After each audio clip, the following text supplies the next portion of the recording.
You ever feel like all these talking heads only point out problems and never got a solution? Well, today we're going to be kicking it back old school. I mean, kicking it back to our founding documents, Constitution, and with the help of Peter Serefine, author and constable in the state of Pennsylvania, we are going to dive into some possible remedies to the issues we're looking at as Americans and honestly around the world here in 2024. So I want you to sit around, really pay attention to this one, take some notes if you have to, and let's dive back into the history of the United States to prove that there's a way out of this. Truly bona fide, written in text. We just got to follow the letter of the law. Let's go.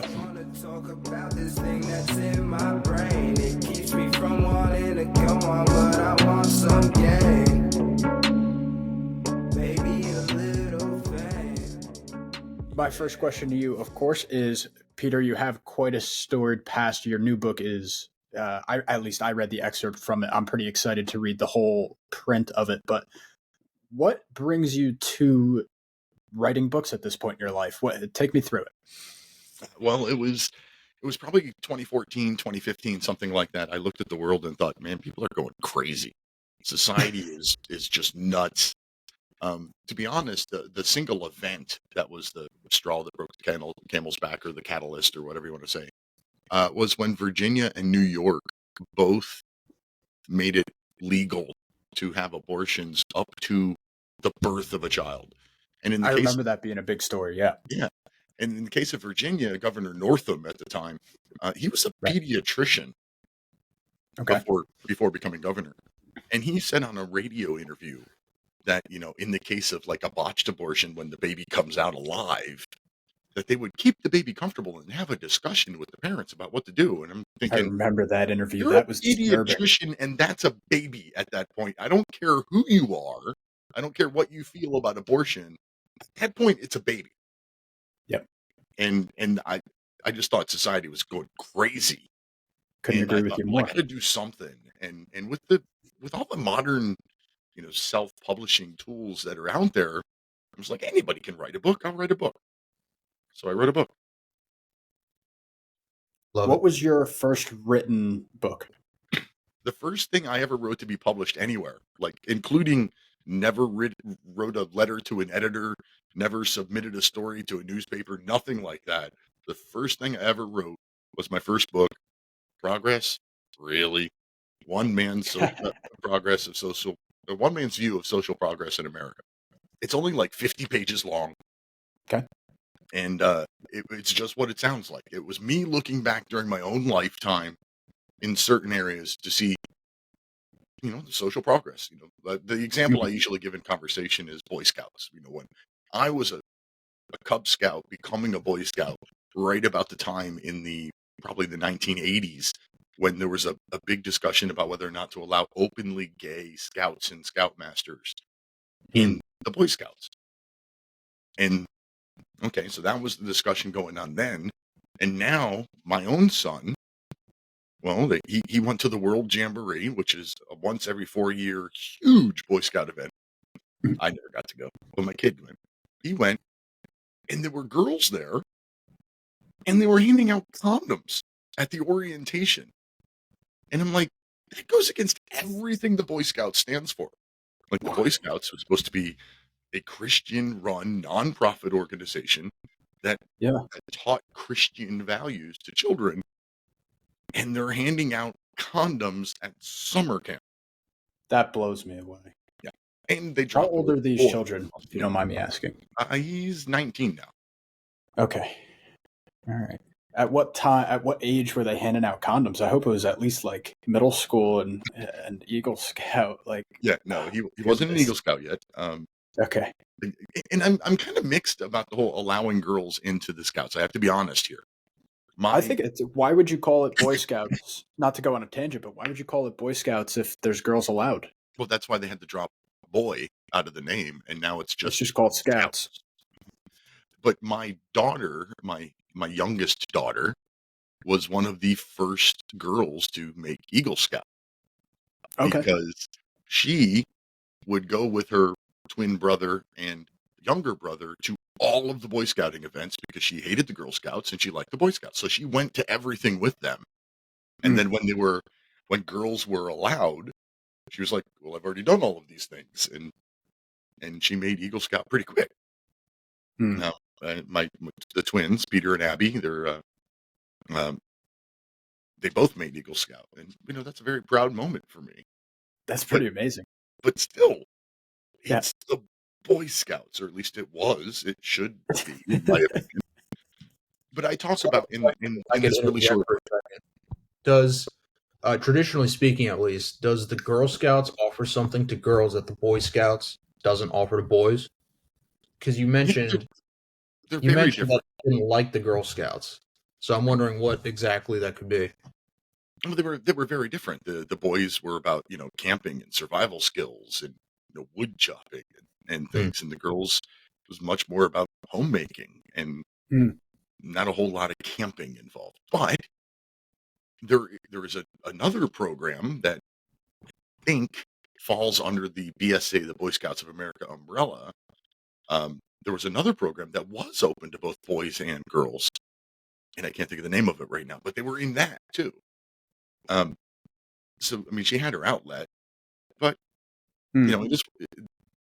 the point I make in the book is, it started with, hey, should we let gay people be involved? Because again, it's a private organization; they can choose to exclude piling onto they call that the slippery slope, right? Exactly, and then they got sued repeatedly for not allowing gays or not allowing trans or not allowing whoever they felt, whatever. They just got sued so many times that they acquiesced and gave in. Right. Now, so that kind of carries me in. I want to ask about, at least it seems like your first, I don't know if this was your first bigger book, but your book that you wrote, A More Tyrannical King. So that really intrigued me, and I definitely want to read that one because the sentiment behind it is something that I've been feeling very attached to lately, is that our federal government has gone amok. Can you explain a little bit about that? Sure. Each book gets a little bit longer. It's funny, the first one was like 50 pages, and the second one was like I don't know, 80, and then the third one was like 120, and the new one is like 200. Gotcha. Okay. But A More Tyrannical King: How the Federal Government Has Become More Oppressive Than King George. What made me think about that one, what put the idea into my head, was the Boston Tea Party. If you think about it, and the American colonists are so upset over this tea tax and the idea that the British Crown is going to tax them at all, that they take literally a shipload of tea and dump it all in. I mean, it took them hours to dump it all into the harbor, and it made me think they were that upset that they were willing to spark a war with the most powerful country on the planet. What would that tax have cost the 13 original colonies? So I did the math. The Boston tea tax at the time was 3 pence a pound or something like that. So I did Wasn't it technically a decrease from the original tax? It was just supposed to be implemented. Yeah, there's a lot of convoluted stuff in there. They went from the Stamp Act, and then they went, we'll drop that. We'll just do this one. And it still pissed off the colonies. They're like, no, you can't do it at all. But anyway, the math that I came up with when, converting pence to pounds and pounds to dollars and dollars in 1773 to dollars today, that tax would have cost all 13 colonies total about $300,000 a year. And I'm like, our government wouldn't even bother to listen to you if you asked for $300,000. Like, yeah, here, shut up, sign, go away. $300,000 is nothing to them. I mean, that's literally seconds worth of our federal budget. But back then, it was enough to potentially spark a war. And so, did you dive into just the history of our government slowly taking more and more power up to that highest echelon of the federal? Kind of. What I did is I tried to look at it in different categories. Okay. So chapter 1 was the expansion of the executive power. So, originally the president didn't have any power.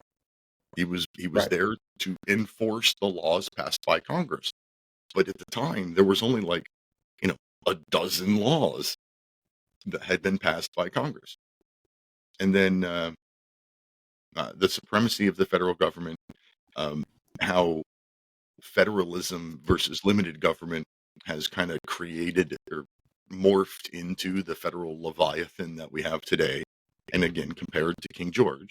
So each one of these chapters, I look at what it was like then, what it's like now, and then I compared the two, King George's government circa 1775 to government today. I like that a lot. Now, did you see was there a direct jumping off point from the last book into your new book now, Trust Shattered? Or is this completely just its own idea? There must have been something in writing a more tyrannical king that sparked Trust Shattered, because no sooner did I hit the publish button and put a more tyrannical king on the market did I immediately had the idea for Trust Shattered and started writing. I did almost no marketing for a more tyrannical king. I think I did 3 podcast interviews or something like that. I've got 20 podcast interviews scheduled for Trust Shattered, and it still doesn't come out for almost 3 months. So a more tyrannical king, unfortunately, it didn't get a whole lot of my attention once it was written. I immediately dove into writing Trust Shattered. Okay. But tell me a little bit about Trust Shattered. What did you use this opportunity for? Trust Shattered, Cases of Government Betrayal, catalogs about 45 instances where government has betrayed our rights in some way. And I divided the betrayals into 3 categories based off of John Locke's Life, Liberty, and Property. So it's 3 parts to the book. Part 1 is betrayed bodies, government's unauthorized human trials. Part 2 is betrayed liberties. And part 3 is betrayed estates, property's conquest by authority. So these 45 examples, you're probably thinking, only 45? I specifically excluded anything that anybody could call a conspiracy theory. It is 45 things that the government has either admitted to or has been caught red-handed in doing. Like everything, it's a 30,000 foot overview of all 45 examples. Is a 30,000 foot overview because they're all well known enough that if you don't know about it, Google it. You'll find all you want to know. It's not a deep dive. It doesn't take a ton of research. Right. And it's things. The second chapter in Betrayed Bodies is the Tuskegee syphilis experiments. Everybody knows about the Tuskegee experiments, right? Right. Well, they should. Not everybody knows exactly what went on there. They know about it. Right. And if you talk to some people, so the official story is that these government doctors found 600 men in Tuskegee, Alabama, 600 black men in Tuskegee, Alabama that had syphilis, and then just studied them for 40 years without treating the syphilis, even though maybe 5 or 10 years after they started the study, it became common knowledge that syphilis was curable with penicillin. Yeah. But they kept studying for decades more without treating any of them. Some people out there think that the government gave those 600 men syphilis. Syphilis to begin with, right? Yeah. Maybe they did. Maybe they didn't. I don't know. I wasn't there. So I left that part out of the book. I said they studied 600 men that had syphilis. Gotcha. That's a good example, though. My goal in this is that if you're on my side of the political spectrum, if you look at government with a skeptical eye and you're anything of a student of history, that you'll read this book and maybe you'll learn a thing or two. Maybe you'll go, wait, I didn't realize Project Shad was part of Project 112, or I didn't know that Operation Sea Spray was part of the greater San Francisco biological warfare experiments, or whatever. You'll learn a little something. But I tried to write it in such a way that when you're done reading it, you can hand it to the most progressive, liberal friend, family member, coworker that you have and say, hey, you said something about, universal health care last week. Read part 1 of this book and then tell me if you still think it's a good idea. And they should be able to read it without getting offended because, again, no conspiracy theories. Everything is provable, documented, admitted facts. And high level enough that it's not a hugely academic read. Like, it's not full of footnotes. It's not going to take you hours and hours to figure it out. You're not going to have to read everything 3 times to understand it. Gotcha. I'm a high school educated, middle class, average guy. And I write for high school educated, middle class, average people.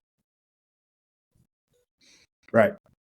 Now, I want to get into some of that background because it's very interesting to me. When did you, I believe it is the Navy, when did you get into the Navy and what pushed you in that way? I'm one of those people that always kind of admired military service and expected that I would go in the military. Like, any family? Sorry to cut you off. Any family with military experience? No immediate family. Like my dad wasn't in, for example. But if you look back throughout history, I had my father's side of the family came to the United States early 1900s, and we ended up having my great grandfather and his brother Pasquale came here together, and then Pasquale said, "No, I don't like this. I'm going back to Italy," and then ended up fighting in opposite sides of World War One. Wow. And then my grandfather on the other side of my family was in Korea. My father's father, so my paternal grandfather, was in World War II. Somewhere in my family, somebody was in just about every war and or conflict from World War One through Desert Storm. Wow. With the exception of Vietnam, we didn't have anybody of age at that time. But, interesting. I always kind of. So, did that play an impact, or did you kind of go on your own path? I kind of went my own path. Okay. I had an uncle that joined the Navy, but he was kicked out. I think before he even graduated basic training, they found out he had scoliosis. So we didn't have a Navy history. I think everybody else was in the Army. Anyway, I knew I was going to go in the service. I was one of those kids that I always liked to play soldier as a kid, and I got into high school, and I didn't know what I was going to do with life, and I refused to spend gazillions of dollars on a college degree and get a degree in a job field that I didn't like and ended up hating, and then just had this wasted degree.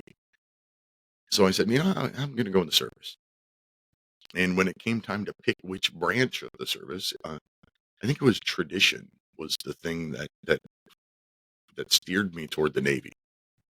At that time, they hadn't even changed their uniforms in 200 years. And, they still ring a bell when the captain comes on or off a ship, and ring bells for, every hour for the watch. And I just thought it was something, there's something very comforting about tradition. And did you, when you started to bring that back, so how long were you actually serving in the military for? I only did 2 years on active duty. Okay. And then I went into the reserves. And I was... When you came back, did you want to stay in that kind of role? Like you said, so you stayed in the reserves. When did you move on to this constable, that constableship that moves into more localized Pennsylvania for yourself? The constable thing was kind of a fluke. Really? My regular full-time job is I'm a mailman. Okay. First, let me tell you what the constable is in Pennsylvania. Please. A constable is a strange combination of state law enforcement and mercenary. So it's statewide jurisdiction. It's a sworn peace officer, but you can also work for private individuals. So For example, if you were here and you wanted to serve papers on somebody, or you needed to evict somebody from your rental property or whatever, you can hire a constable to do that work. Or the most common thing I get hired to do is what the civil standby. Okay. You know, you moved out of your house with your ex-wife. You know, you broke up and you moved out, but you left some stuff behind, and you want to go back and get your stuff. Right. But you want it to be peaceful, and so you hire me, and I stand there with a gun and a badge, and my job is to just make sure that it stays peaceful. Understandable. As unfortunately a very common need in our society at this point. The one thing that a constable is required to do is to maintain peace at the polling stations on election day. So every town in Pennsylvania has the right to elect or appoint a Pennsylvania state constable.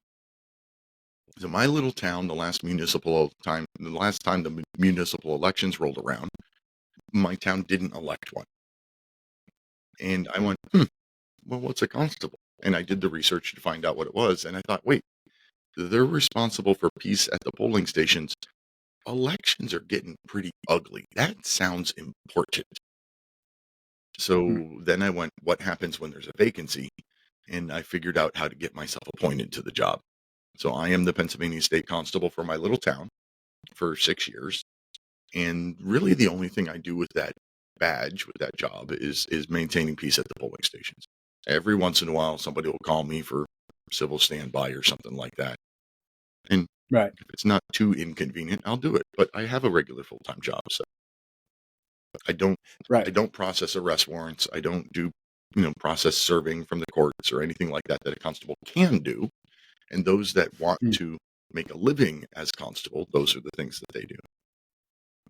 Now, you mentioned that it was statewide jurisdiction. Does that mean that you guys have some sort of a get together? Is there any sort of body of constables? How does that work? There's a couple of unofficial groups, kind of like the Fraternal Order of Police. So there's constable associations, but we are trained and certified by a state agency, and we can if there's an arrest warrant for you and you're 3 counties over, I can either call somebody 3 counties over to come get you, or I can drive over there myself and get you. Right. That's pretty interesting. So the constable was a new concept to you when you'd found it, and you found out because it was empty on your voting ballot. As you've witnessed this, you said for 6 years, have you noticed a change in the elections that you're overseeing? No, not really. Okay. I would say maybe a little more attendance. A little more attendance. Okay. And surprisingly, apparently, previous constables for my town, if either didn't do it or didn't keep the job or whatever, but a lot of people are surprised to see me at the polling stations here in Pennsylvania. Sheriffs and state police and local police, they're not allowed to be at the polling stations. They go in, they vote, they leave. They're not allowed to hang out there. If something happens, I'm expected to call them. I'm there to make sure that nothing happens. If necessary, I call them. The one interesting thing about the constable is the Pennsylvania State Constable. The first documented Pennsylvania State Constable was 1667. So the idea of a constable in Pennsylvania predates the Commonwealth of Pennsylvania. Now, Peter, is there any sort of training or police academy you have to do in order to be qualified to be appointed to this? Well, there is not for the job itself. So to be the constable and do the election day duties, no, there's nothing. Just you have to have the trust of your town. To do the work for the courts, if you're going to start doing process warrants or transport prisoners or any of the other things, those things, yes, there's training that you have to do. It's about I think it's 8 weeks, eight consecutive weekends of training, and it costs about $3,000. And you have to. Do you get any sort of reimbursement back on that? Do you get any sort of stipend from the state? Nope. I get no pay. I get a pittance on election day. I get paid for that. And then working for the courts, you get paid per job. So I don't remember what the numbers are. So it would depend on if you were serving a certain amount of warrants or whatnot. So, maybe you get $50 for an arrest warrant and $20 to process, just to serve a notice to appear type warrant, or Gotcha. So that's pretty interesting. And you still have the ability, of course, to still do all the things that you mentioned earlier, hire yourself out for private peacekeeping and whatnot. Yeah. The only thing that's... Now, I did notice something that was... Oh, sorry to cut you off. Go ahead. I was just going to say the only thing that the training is required for is the working for the court. The court cannot pay you if you don't go through the certification unless you're not like certified. Yeah, okay. I feel like that's more than fair because anybody could be elected constable. Yep. Then in that case, do you see yourself at some point wanting to attain those other aspects of the job, or do you like keeping it where it's at in its capacity for you at the moment? No, I don't have any desire to become certified and do that work. I like having a steady, reliable paycheck of a regular job, and constables are kind of at the will of the court. They, right. 1 week they might have a huge pile of warrants that they have to serve, and the next week there might not be any. Right. That's not your choosing. Nope. I like that a lot. So do you plan on keeping this going, though? It seems like you really do value the institution in itself. I do. That is constable. I do value it, but being a mailman, that makes me a federal employee. And as a federal employee, I am not allowed to run for office. So I cannot campaign or be on the ballot next time around to be constable. I can be a... Oh, interesting. So what is the term for it? 6 years. It is 6 years. Okay. So you would basically have to drop it. Nobody would have to run, and then you'd have to reappoint again. Unless, there is a possibility if without me campaigning for it, people just knowing my name write me in. It's a small and that wouldn't. Town. It doesn't take a whole lot of write-ins to get a job. Right, but that wouldn't negatively impact you. If they did that on their own time. I can't be on the ballot, and I can't campaign. Got it. Okay, that's pretty interesting. And I assume you enjoy your work with the post office. No, it's a pretty... I hate working. Pretty good job from what I've heard. I tell people all the time. You tell people, oh, what do you do for a living? I'm like, oh, I'm a mailman. They're like, oh, that's a good job. I'm like, no, it's a miserable job. That's why it pays so well. Well, that's why it's a good job. I don't think people are talking about the day-to-day being enjoyable. It's the payday at the end of the day. I tell people, and I say that, and they'll be like, why would you say that? I'm like, okay, let's talk for a second. I'm going to use round numbers here. Let's pretend that I have 3,000 pieces of mail today, which is that's a pretty light day, actually. Okay. And I put an envelope in the wrong mailbox 30 times. That's still a 99.9% success rate. Pretty good, right? 30 different people are going to yell at me tomorrow. Yeah, I would assume that's not a great success rate. What job can you have a 99.9% success rate at and get yelled at by 30 different people? It's an interesting way. Is it at least pretty local that you know everybody? Yeah, most people are pretty good. You put it in the box and they'll just give it to their neighbor, or they'll put it back in the mailbox and say, this isn't ours. But there are some people that are just weird about their mail, and they get really angry if they get the wrong. Oh yeah, I know. That's really funny. I wasn't expecting you to be a post office worker at all, to be honest with you. Surprise. But given that your writing is going in the direction that it is, you see yourself continuing to try to be an author in the future? Yeah, I'm not sure what I want to do though. Okay. I was recently kicking around the idea. All right, so when I first started writing this first book, Progress Really, was me going, man, there's something wrong in the world. And then when I wrote the second book, So Simple Even a Politician Can Understand, I started to think, hey, I'm pretty far on the right side of the political aisle. And it was probably about the time I finished the third book, A More Tyrannical King, that I realized that I'm a constitutional originalist. I believe that the U.S. Constitution is the reason that we were such a successful nation, and I believe that the U.S. Constitution and adherence to it is the only way we're going to continue to be successful. So Gotcha. the problem with that is nobody reads it anymore. There's Mm. 2 million civilian federal employees in this country, all of which have to raise their right hand and swear an oath to support and defend the Constitution. None of them read it. Right. There's another 2 million military members who all did that same thing. I was 18 years old and raised my hand and swore that oath. I hadn't read it since grade school. Mm-hmm. That's the problem that I see is the education of it. There's a quote from John Jay, the author of several of the Federalist Papers and first Chief Love Justice, John Jay's papers. first Chief Justice of the United States. He said, and I don't do well with quotes, so it might be right, it might not be right, but the gist will be right.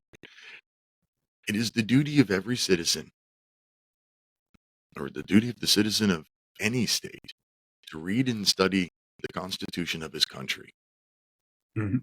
to know his right, so he will better perceive when his rights are violated. It is the duty to read and study the Constitution, teach the rising generation to be free, and he will be better prepared to know when his rights are violated. The problem that we have today is we don't read and study the Constitution anymore. We're fat and lazy. We've been too comfortable for too long, too much freedom for too long. Mm. We stopped paying attention to the Constitution, and our government took advantage of that and ran away. I think that a big thing too is misunderstanding, at least in my opinion. And I would say we fall on very similar sides of the aisle. At least I wouldn't necessarily say I'm a constitutional originalist per se, but I'm damn close. And if anything, that's where I would want to be. And when you look at it, the definition of freedom, I think, has changed in the sense that in the time of when our Constitution was written, the freedom was freedom from tyranny and freedom from somebody oppressing you. And today, it's turned into a freedom to do whatever the hell you want. And that even includes trashing all institutions that brought us to where we are today. Oh, right. So I think freedom in of itself has changed, at least in the minds of Americans. Yeah, our perception of it has, yes. Right. You now think that you're not free if somebody has the power to hurt your feelings. Hate speech is a great example. You know what? It really doesn't exist. Hate speech is perfectly legal according to the U.S. Constitution. It really shouldn't exist as a term. Right. Not in America anyway. I understand it in other places, but in America, it doesn't have a place. There's so many examples that you could point to. I mean, what is it? The Fourth Amendment that is basically no longer adhered to. They find so many ways around the Fourth Amendment. It's disgusting. Yeah. So just the simple grammar, like people stop and read the Constitution. Here's one of my favorite examples. Okay, so the 14th Amendment. Mhm. The Supreme Court has decided that there's this incorporation doctrine, that the wording of the 14th Amendment somehow makes all of the other rights within the Constitution apply at the state and local level as well. That was never the intent of our Constitution. It was never the intent of the authors of the 14th Amendment. You can go back and find the writings of the people that put forth the 14th Amendment and said, this amendment grants no extra power to the federal government. But the Supreme Court, or as I like to call them, 9 tyrants in black robes, the Supreme Court has decided that no, this language means that all of the Constitution applies to state and local governments as well. To prove that that was not the intent of our founding fathers, the First Amendment: Congress shall make no law abridging the freedom of speech, establishing a religion, blah, blah, blah, blah, blah. Congress shall make no law. Right. But in 1791, when the First Amendment was ratified, 3 of the 13 states had state religions. Well, that would be a violation of the Establishment Clause. Right. Most of the states and colonies, or the states and towns, had blasphemy laws and profanity laws. Well, that would be violations of free speech, wouldn't it? Because what was the language of the First Amendment? Congress shall make no law. Right. So the federal government can't do those things, but the state and local governments can. Originally. Now contrast that to the Second Amendment. A well-regulated militia being necessary for the security of a free state. The right to keep and bear arms shall not be infringed. Doesn't say shall not be infringed by Congress. It says shall not be infringed, period. Right. So the language shouldn't matter state, shouldn't matter federally. Right. Congress can't make laws about speech or religion. Nobody can make laws about guns. That was the original Simple language. wording that you're pointing out is a perfect example of why we should be reading this document more regularly. Exactly. And if you because think about it's clear. It is 4,500-ish words. If you sit down and read it, I was going to say 20 minutes, 30 you minutes. could read it in a sitting. Yeah. You could read it in a sitting. Yeah, 30 minutes if you stumble over the old-fashioned language. But it's also, remember, half of the men who were there and drafted the Constitution and signed it in the end were attorneys. Right. But they wrote the Constitution so that the 18th century farmer could understand it. It's not written in attorneys' legalese. It's written in plain language that anybody can understand. Correct. On purpose. Because we're all supposed to read it and study it. Right. And keep our government in check because we know what it says. Right. I think that I couldn't agree with you more that this is the path that we're heading to. And I know your writing seems to follow this path as well, but do you have solution sets in mind as well as you're writing these books? Do you come to any sort of an understanding on how some of these problems that we're dealing with today, take, for example, an issue that was brought up a little bit earlier with the amount of people that are separating from their partners? Like, is there a solution by way of going back to constitutional originalism or some form of it that we start to get back to less divorces, more together families, less broken families and whatnot? Well, that's just one example. Right. But and it's a very important example. Yeah, I agree. But it also, it brushes upon religion.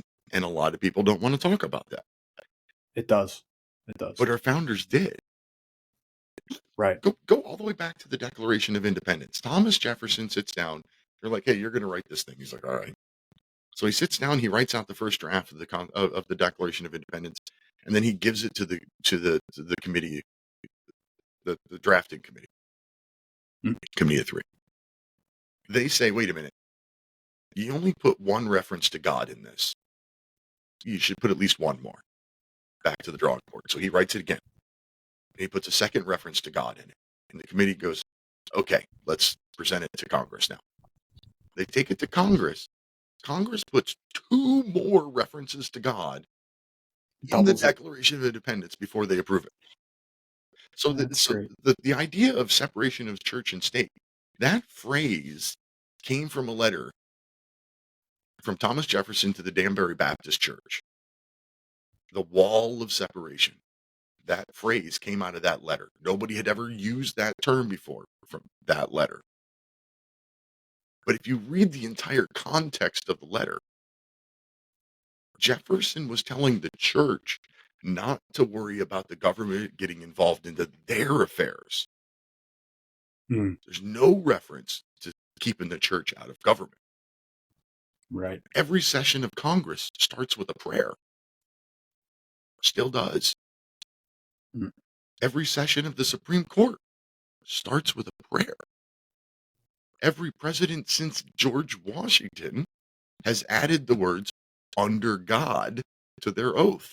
It's not there, but they have all added it. Back to the Supreme Court. Big, giant, beautiful doors that go into the Supreme Court. You know what's on the back of those doors? The 10 Commandments. Church and God were never supposed to be taken out of government. Government was supposed to stay out of church. It's That's not a interesting. two-way street. It's interesting. And it's also impossible, right? Because I think that's another great point as well, because in my opinion, we've become a very secularly ruled society, and not just in America. I think this is broadly stroked across the world. We are very secular. Um, it is impossible to have religion not be a part of your way of thinking as a human being. So if you're not going to explicitly allow religion to be in your government, then the government is going to form its own religion in of itself. And that is what I think we're witnessing.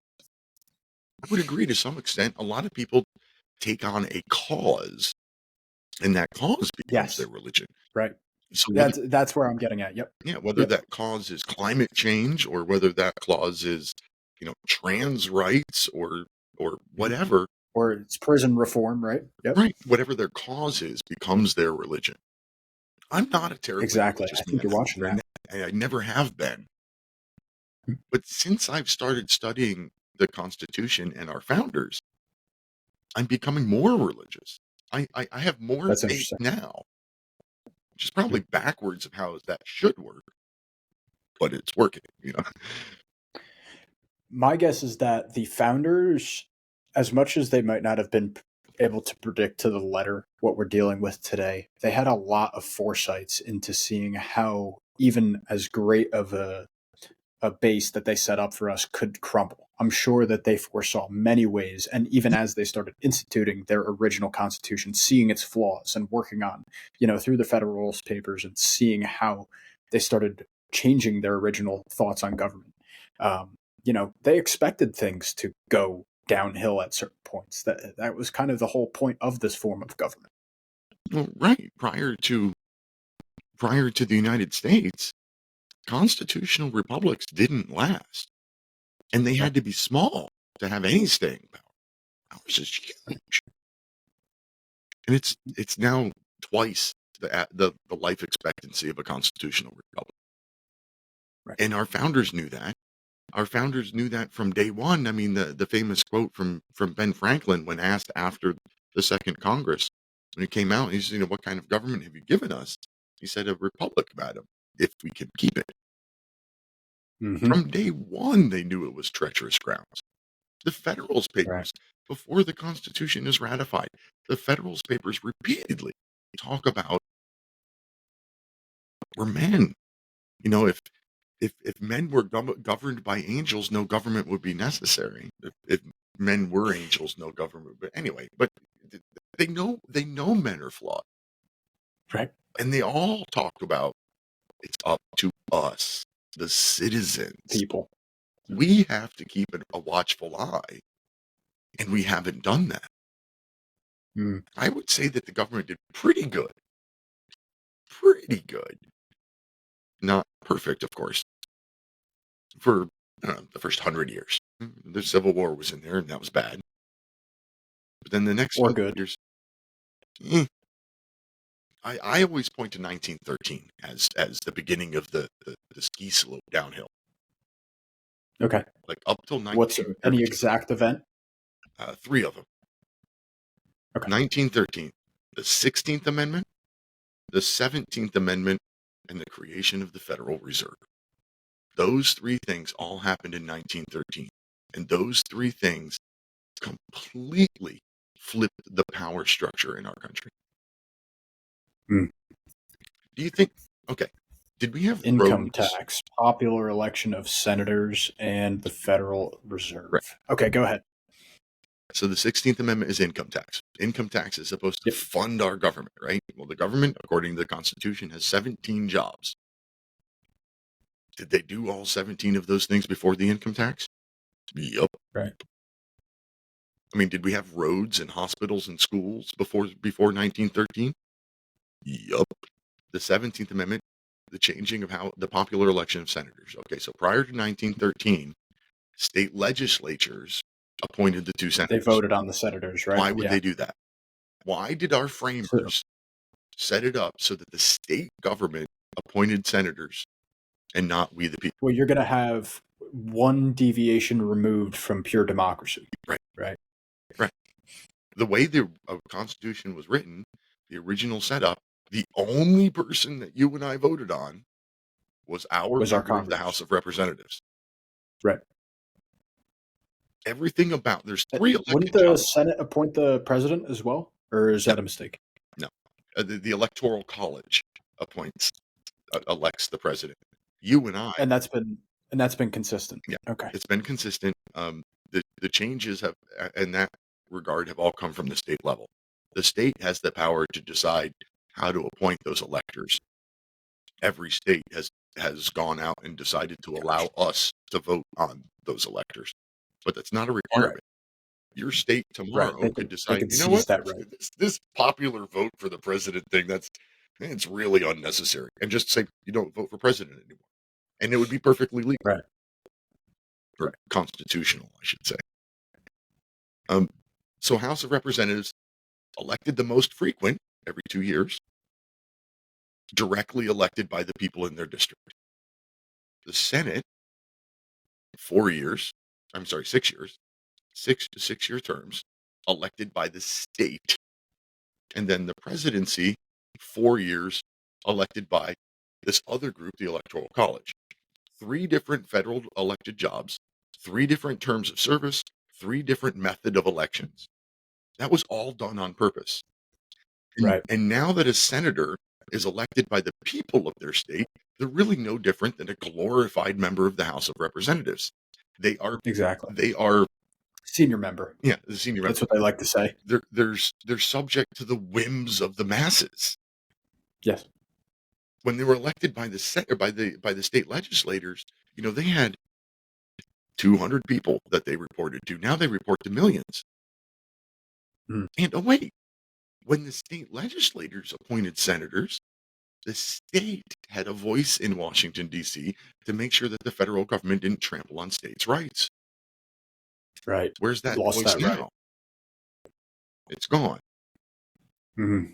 And then, of course, the 16th, 17th. 16th was income tax. 17th was the popular election of senators, and then the Federal Reserve. Right. Our money's worthless, and everybody knows it. Yeah. And the Federal Reserve isn't federal. They have a federal name, but they're not a government agency. They're a private bank. Yep. But they control our money. I don't have my wallet on me, but whip out a note. What's it say? Federal Reserve note. Yep. What's that mean? Well, what that means is you put $100 in a safe and leave it there for a year and come back a year later, you'll still have $100, right? But will it buy as much stuff? Never. No, it won't. Back when we had money that was money, gold, silver, or paper notes that represented gold and silver, right, there was no inflation. Inflation is completely man-made by the government printing too much money. And who does that? Right. The Federal Reserve. So yeah, 19th. You're not the first person I've heard that from, but the Federal Reserve is one of the biggest. It's one of the biggest issues in my head. Of, like you said, it's a turning point. It is an absolute change in our direction as a country. Mm-hmm. And I think it directly points as well to the subsequent wars that we would get into over the next century as well. Century up to today, honestly. The stuff that we continue to do, the stuff with Ukraine, the stuff with Israel is only possible with the Federal Reserve. Mm-hmm. If we were on the gold standard, it is impossible to be funding anything like these operations. Right, because with the gold standard, you can only print as much money as you have gold. As you had gold. Because if everybody in the country took their little paper note that said, hey, this is worth an ounce of gold, and they wanted to redeem it, and they wanted you to better redeem be able it, to had put to it be up. there. Mm-hmm. So the income tax, I kind of want to go back to that for a second, because income tax completely flipped the power structure in our country because it flipped the flow of money. Mm. Prior to 1913 and the 16th Amendment in the income tax, which, by the way, income tax was found unconstitutional and struck down twice before the 16th Amendment. Very interesting. Before the 16th Amendment, when the federal government needed money, they sent a bill to the states, and the bill was apportioned by the population of the state. So So it's directly, so you basically knew exactly why you had to pay more taxes this year. It is because our federal government is asking to be funded. not only that, but then your state had the power and the decision to make of how to raise that money, which is why you have some states that have a sales tax and some that don't, some that have income tax and some that don't, some that have, high tourist type taxes and some that don't, and some where, the federal government gave them the bill and they're like, we're rich, just write them a check. We'll worry about it later. So the federal government had to ask the states for money. It was unconstitutional for the federal government to directly tax you and I, the citizens. 16th Amendment comes around and gives them the power to do that. So now they're bypassing the state, taking the money from you and I, putting it through the IRS, the massive federal bureaucracy, and then a large portion of that money is divvied back out to the state and local governments as bribes, or I'm sorry, grants. Why did they take it in the first place? If your town needs more money for, upgrading the water system or something, why can't they just get that from you themselves? Why does it have to go through this massive bureaucracy and then be used as a carrot, a carrot or a, stick, one or the other? Yeah. Yeah. I like that, though. I didn't realize that all those were instituted. I'll have to go back and check, but all instituted in 1913. Yeah. It does make me think that there was plans involved. Do you know how early the income tax was actually introduced when it did get struck down? The first time it was struck down, I believe, was the Civil War. Okay. So 1860s. It might not have gotten struck down until after the war, 1870s. Also interesting to look up. Look, if you're going to dig into Supreme Court history, yeah, dig into the two Supreme Court cases that are about 7 months apart about greenback currency, paper notes, paper money. Abraham Lincoln unconstitutionally printed a whole bunch of money with greenbacks to help fund the Civil War. But he did it with a greenback so that after the war, he could pull them back out of the circulation.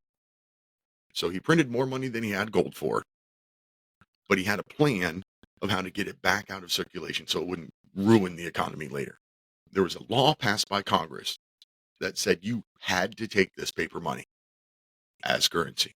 You couldn't demand payment in gold or silver. You had to accept this legal tender note from the federal government.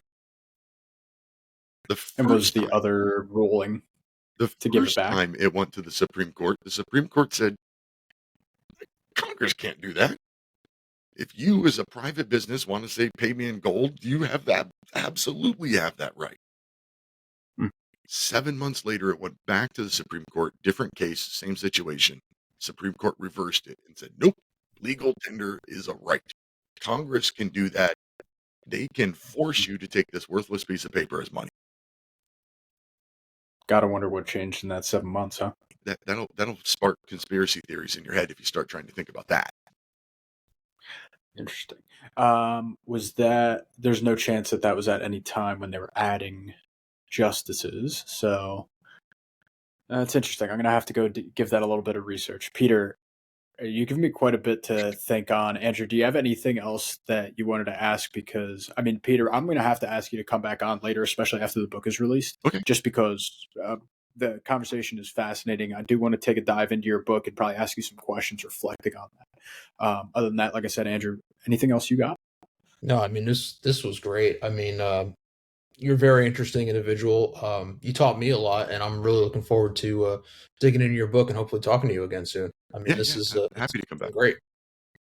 Hey, well, I got a special deal going on right now since the book isn't even really for sale yet. Mm-hmm.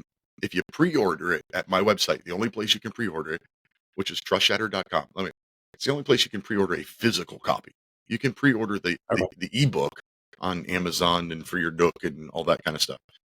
But the only place you can pre-order a physical copy is at my website, trustshattered.com.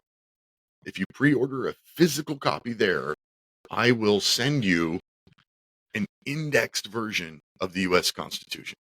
That's great. Love it. I think I got like 10 of these left. But you go to the back and you say, all right, let's see here.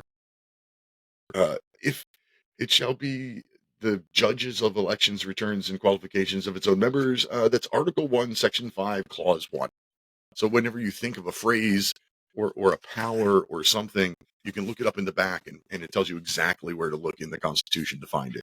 It's a very handy little tool. Very cool. That's awesome. So where can they find that, Peter? Trustshattered.com. Like I said, I think I have 10 left. So the next 10 people that pre-order the book, either paperback or hardcover, I'll send the indexed Constitution with it. That's awesome. And where can everybody find the rest of your work and stuff about you? No, well, my homepage is liberty-lighthouse.com. Liberty Lighthouse is kind of my brand.